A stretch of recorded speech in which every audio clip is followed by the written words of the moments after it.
And if you have lost a relationship like me because of you don't know how to make pap or custard, come. So you'll be needing just a spoon of custard and jara.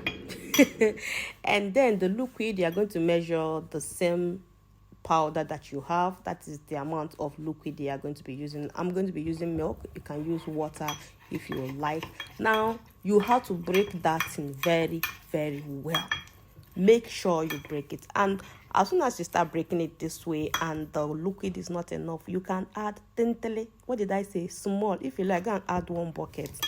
Just attentively and just make sure that you break it. See, the success of making pap or custard is depend on the amount of quantity and quantum of the liquid you added into it. If you add plenty, my sister, your failure is already plenty, and your oh god. Anyway, guys, after breaking it this way and you see that it's a bit creamy, now you have gotten it right. That is the foundation. If the foundation be destroyed, how will the righteous breathe? Does that make sense? Anyway, guys, if you want sugar, you want honey, you can always add whatever you want. And please be ready to pour in your hot water, like boiling water, into it, and add gradually. And then, there you have it. I wish I know what I knew. No.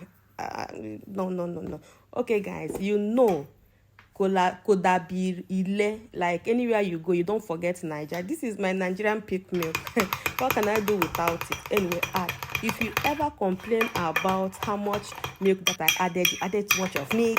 Is it your milk? Did I added another one? And let me tell you, if you think that was the only one that I took, is a lie. Off camera, I still put some dry one in my mouth. If you're a Niger babe, you know what that means. So this is my meal, and this is what I'm going to be having today.